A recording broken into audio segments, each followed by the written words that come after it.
Bumblebee.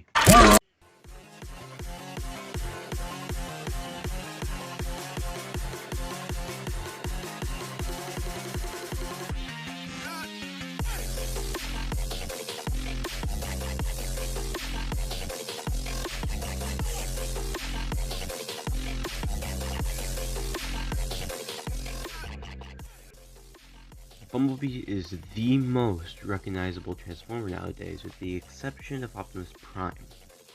Barely. I know this figure is, what, 4 years old at this point? Jeez, am I late to this party. Also, apologize for how I sound. I have a little bit of, like, the sniffles. It doesn't really matter. I got how Transformers right after Last Night came out because for the past few years before this, I, noticed that the Transformers qualities have just been on a decline. It's just every Transformer seemed to be a one-step changer. None of them had anything interesting, and none of them made me want to buy them. And then I got into Beyblade around early 2018, and since then I didn't really mess with anything.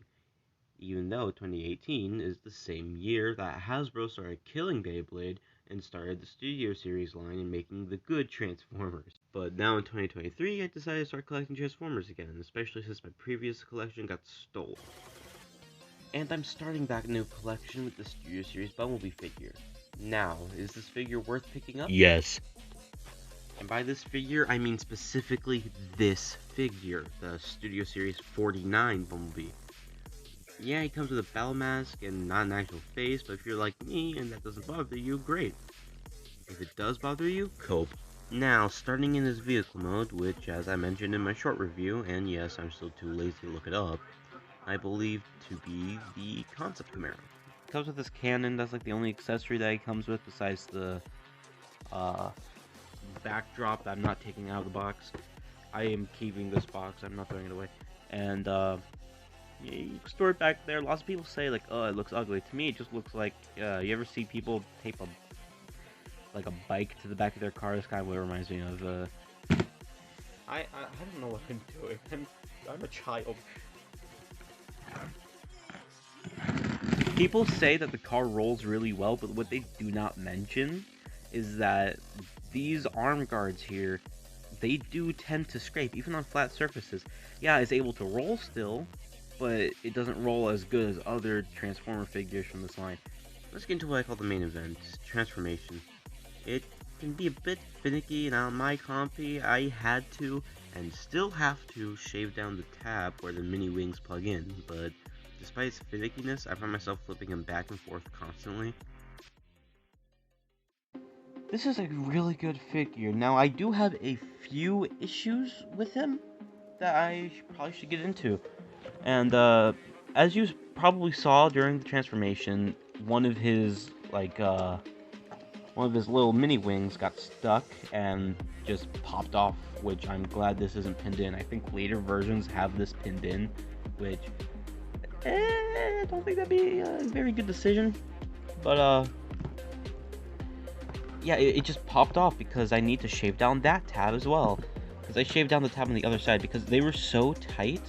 Like, the tabs were so tight that it wouldn't even tab in properly in the vehicle mode. I had to shave it down to transform them properly. But not only that, but I was also an idiot and didn't realize that the feet slid that far in transformation. What I mean is, when you're going into transformation, you... let me try to get to focus. Hello. Focus. There we go. And you have to slide this all the way out. When I was first transforming it, I couldn't get past that at first. And I thought, oh, so that's how far it has to slide. But no, I was just wrong.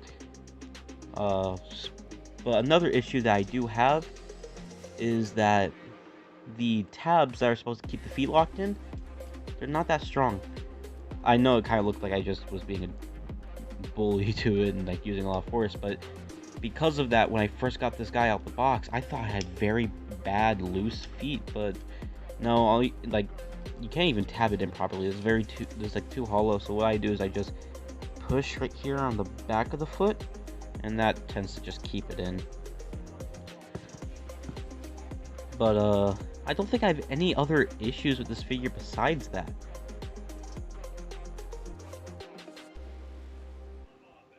This Bumblebee looks the best out of the Trilogy Bees, and even any other Bumblebee in the Studio Series line, even Studio Series 100. Despite how great that figure is, its paint is terrible.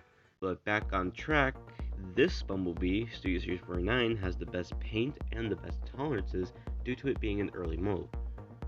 One thing I know is that because of the amazing tolerances, posing him is so much fun. I took some pictures and I'm pretty sure I'll toss them up here.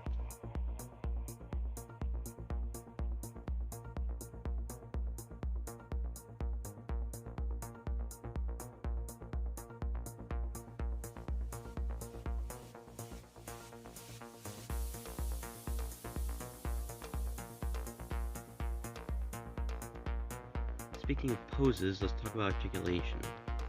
B has all the new standards of articulation, ankle pivots, waist rotations, all except for wrist rotation, which, looking at the sculpt of his arm, makes sense. B sculpting in general is amazing, and like I mentioned before, the paint is as well. Look at the Autobot logo on his head. It's done so well. The reason I bring this specific detail up is because it's just so small. Here's a standard Xbox One game caser scale. And like the American I am, I refuse to use any standard form of measurement.